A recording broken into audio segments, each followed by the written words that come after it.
to Stacy's Mealtime Magic. I am so glad you're able to join me. I'm actually going to be doing a cooking demo today for you.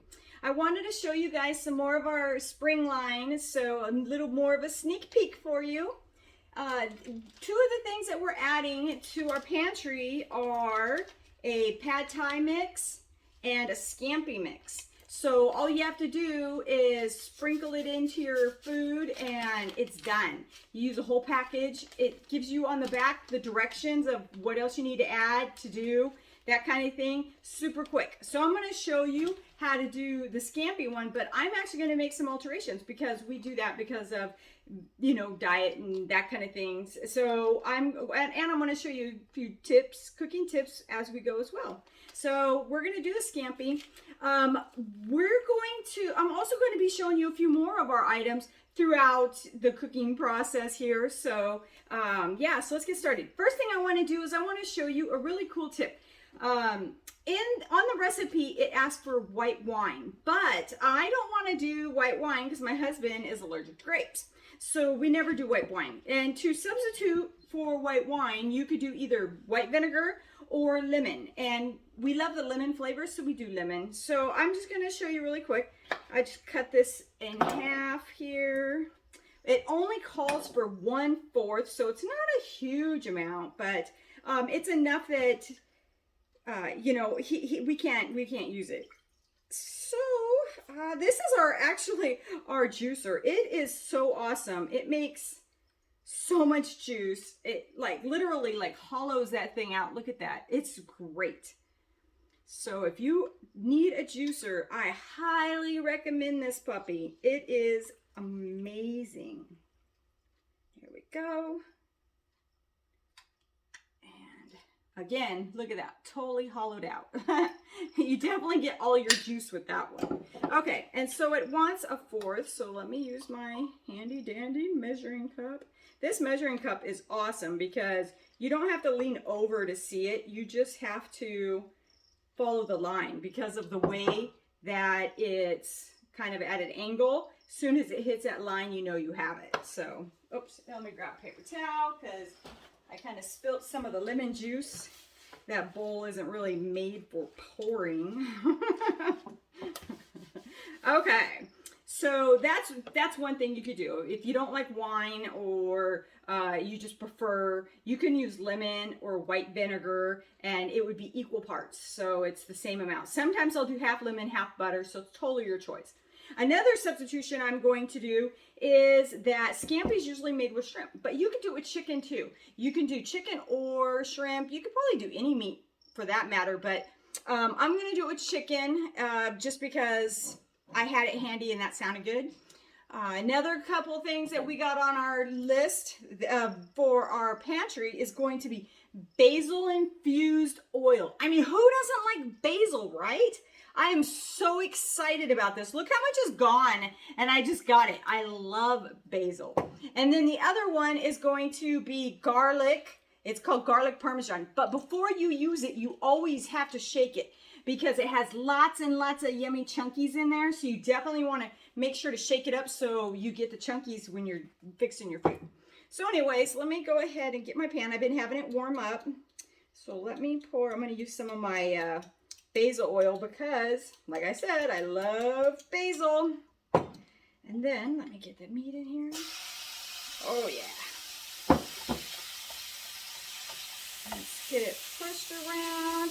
Now, it says just to cook it for 3 to 6 minutes. You just want to mostly cook the chicken, but you don't want to cook it too much or, you know, it'll dry out. So, when you're cooking chicken, and you're going to actually keep cooking it because you're going to be adding other ingredients to make like a whole dish, it's really important to make sure to not cook it all the way to the end so that it has time to, you know, to be able to still cook while it's sitting in the pan.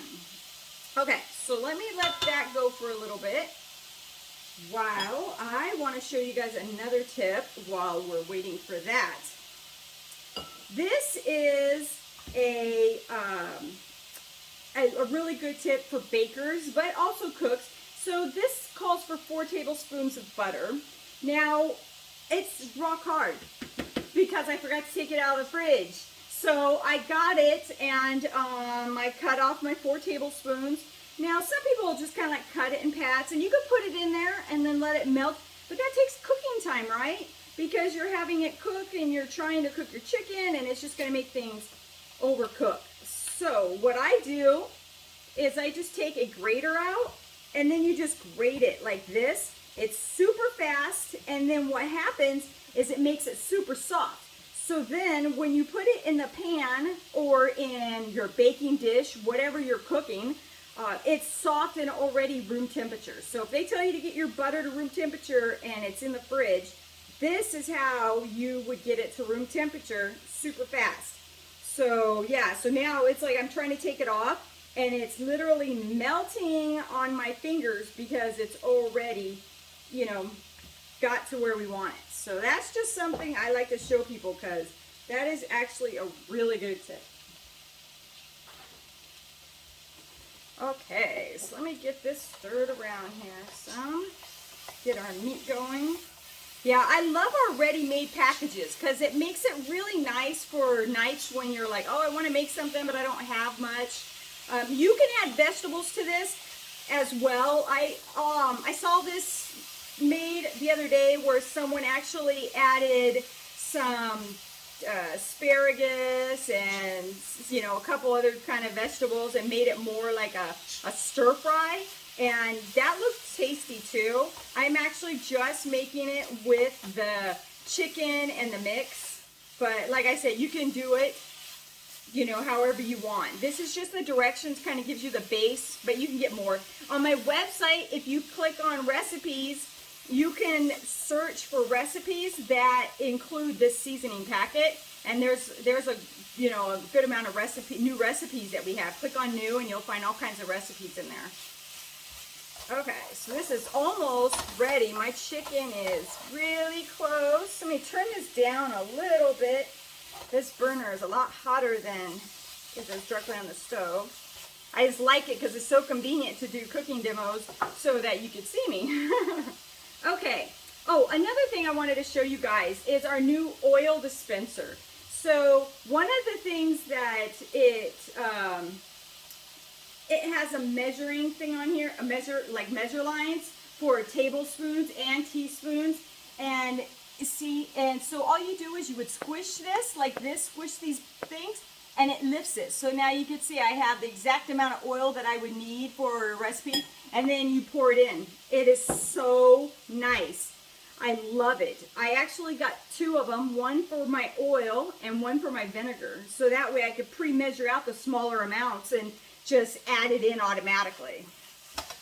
Yeah, I fell in love with that. And it's easy to use too. It's not really hard. I actually have weak hands, and I was kind of concerned at first that it would be kind of hard to push, but it's actually really easy. So if I say it's easy, it's easy. Because if anybody knows me, I'm super weak. Okay, so my chicken is ready. Oh gosh, if you could smell this, I wish I had smell-o-vision because it smells delicious. Okay, so the first thing I'm going to add is my lemon juice, which would be, you know, the white wine if you like wine or prefer it. And then, and like, for those that's not sure, I've cooked with white wine before. It actually tastes nice. I'm not a wine drinker, but I actually thought it tasted good to cook with it. So, you know, if you're not sure, you know, definitely try it because it does taste yummy. Like I said, I just have restrictions because my husband can't have grapes because he's allergic to them. So here we go. Yeah, he takes all the good stuff. He's allergic to onions too. How do you not cook with onions? Okay, so here we go. We have my chicken it says to let the white wine kind of cook down a little bit. So it's simmering. So I'm just kind of like stirring it around so that the chicken doesn't get overcooked and that it absorbs all the seasoning. Because what I did, I'm sorry, I totally missed telling you that. I cut up my chicken about an hour ago, and then I put it in a bowl, and I sprinkled the Scampi season on it, and then I left it there so that the chicken would come to room temperature while also, you know, marinating in the flavors. So that, because that's how they tell you to do it. You don't necessarily have to marinate it, but they do tell you to put the seasoning on the chicken in the first stage. Okay, so the next thing we're gonna want to do is 4 tablespoons of butter. And so, like I said, this is nice and soft now because I grated it. Oh, I forgot where I found this tip, but I use it all the time because I'm actually really bad about grating my butter, or I'm sorry, taking my butter out in time when I want to bake and cook and stuff.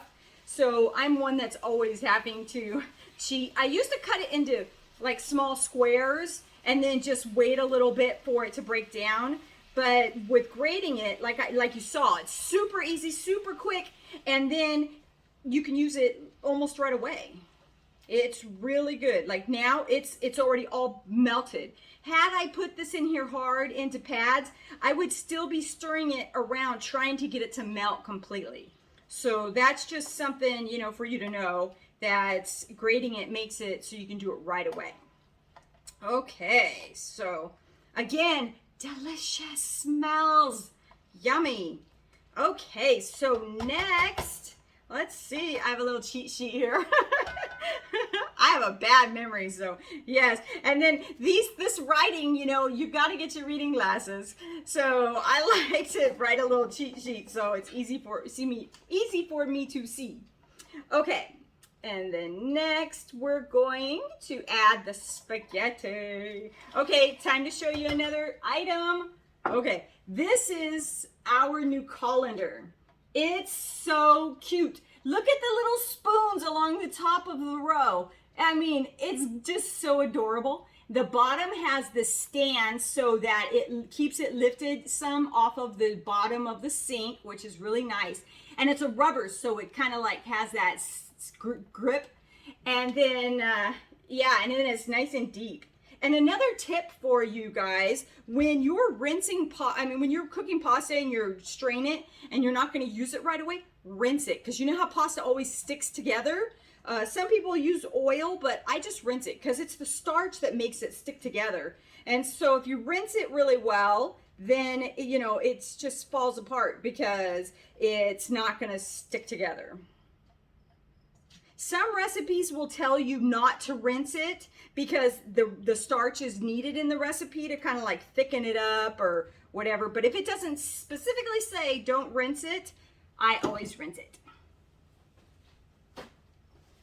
Used to, when the kids were younger, we would have spaghetti or, you know, something like that. And I would always like put it in a bowl and then everyone kind of come up and fix their plate. And then time everyone got into the kitchen, the spaghetti's like sticking together and you're like trying to pull it apart. And so I learned this tip a long time ago and it works perfect. So with this, you're just gonna mix it around to get all that nice juice in the pan coated onto your pasta. I cook the pasta first, so you're not gonna cook it in the dish, you know, it's separate. So you just make sure you cook your pasta. I usually make it a little al dente, but not too much, just so if it's gonna continue to cook, like saute in a pan, I want it to be able to not get overcooked. So, you know, whenever you're making a dish that requires you to saute it afterwards, you know, undercook it just not a lot, just a little, because you don't want it to overcook, but it won't necessarily get a lot of cook time. So here we go. This turned out so nice. Okay, so we're done. That's it. You know, that is that easy. So on a weeknight, let's see, 14 minutes from start to now for me to, and that was with me showing you stuff all in between. It's super quick, super easy, and it's, you know, a great thing for like a quick meal in the weekdays when you're working. And so here, let me scoop up some. Oh, it looks so good. Let me get some. Whoopsie, it's trying to escape. There we go. Oh, that looks so yummy. So there you have it, everybody. chicken scampi. You could do shrimp, but like I said, it's nice to mix it up. You could put vegetables in it if you wanted to, or you could have it just like this. And just to recap, our new oil dispenser, you squeeze this to get the oil to come up. And we have our new colander, which is really nice and deep and has this cute pattern on it. And I'm missing something. Let's see. Oh, the pad thais, the pad thai and the scampi, of course. And then our oils, basil infused, and then our garlic parmesan. Delicious. So yeah, so that's our new entry into our pantry, as well as I showed you earlier in the week the new cake mix. So yeah, I'm really excited about our pantry stuff this spring. So anyways, thank you everyone for joining. I want in the comments to get your name into the drawing at the end of the peak for free spring stuff. Let's see, what do we want you to answer? Okay, how about scampi or pad thai? Which would you prefer? And if you were going to add any additions to this, what would it be? I love hearing ideas. Okay, bye everybody.